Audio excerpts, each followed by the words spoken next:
Claude Barnard, a French scientist, wrote in 1865, "All the vital mechanisms, varied as they are, have only one object: to preserve constant internal environment."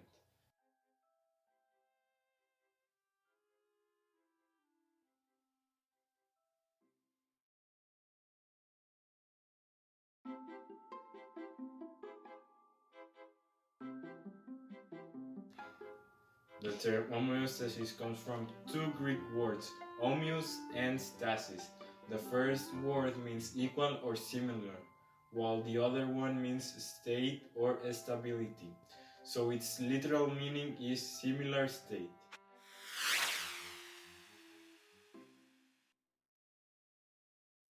What is homeostasis? Homeostasis refers to any process that living things use to actively maintain very stable conditions necessary for survival. The term was coined in 1930 by the physician Walter Cannon. In his book, The Wisdom of the Body, describes how the human body maintains steady levels of temperature and other vital conditions, such as water, salt, sugar, protein, fat, calcium, and oxygen contents of the blood. Each cell will take care of its self-regulation, that is, maintaining homeostasis. Homeostatic reactions are inevitable and automatic if the system is functioning properly, and that a steady state or homeostasis may be maintained by many systems operating together.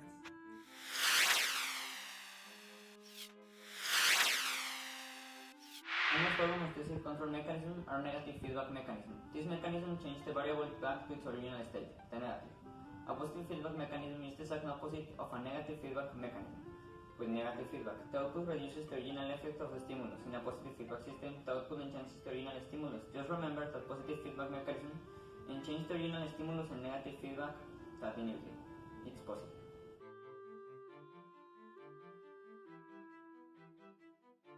Some examples of negative and positive feedback on the homeostasis process could be the blood clotting and the glucose regulation. So the glucose regulation process is a negative feedback because the body detects high levels of glucose, so the pancreas secretes insulin in order to lower them. And the blood clotting could be a positive feedback because the platelets attach to the injured area, and they also make chemicals in order to attach more platelets so they can also help to form the clot. Guys, and I'm going to talk about organ systems. Organ systems are groups of organs that work together to perform one or more functions. Each does a particular job in the body and is made of certain tissues. Groups of organ tissue work together to make us complete and functional, and there are 12 major organ systems in the human body, which include circulatory, respiratory, digestive, excretory, nervous, and endocrine systems.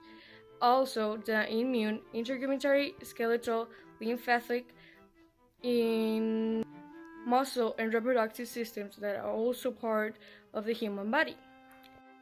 The function of the circulatory system is to transport oxygen, nutrients, and other substances to the cell, and also removes waste like carbon dioxide and other substances from the cells. The lymphatic system defends the body against infections and diseases, and also transfers lymph between these tissues and bloodstream. The digestive system processes food and absorbs nutrients, minerals, vitamins, and water. And the endocrine system provides communication within the body through hormones.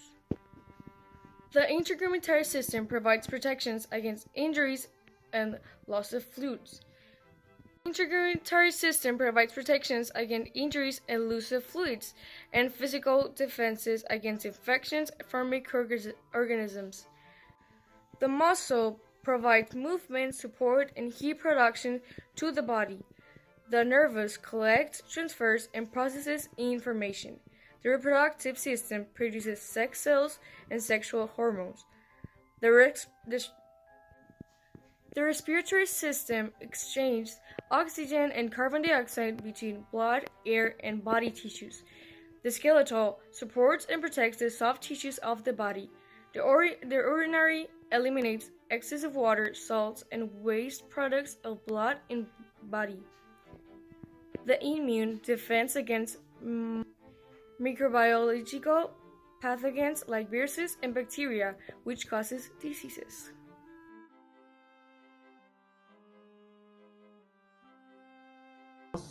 Hello, my name is Eduardo Gabriel Lopez Llerena and I am for Group 202. I'm going to explain other organ systems and their functions. One of them is the muscular system that provides movement, support, and heat production. Other is the nervous system that collects, transports, and processes information. The reproductive system produces sex cells and sexual hormones. The respiratory system exchanges oxygen and carbon dioxide between the blood, air, and the body tissues. The skeleton system protects and supports the soft tissues of the body. The urinary system eliminates the excess of water, salt, and waste products of the blood and the body. And finally, the immune system defends against microbiological pathogens like viruses and bacteria, which causes diseases.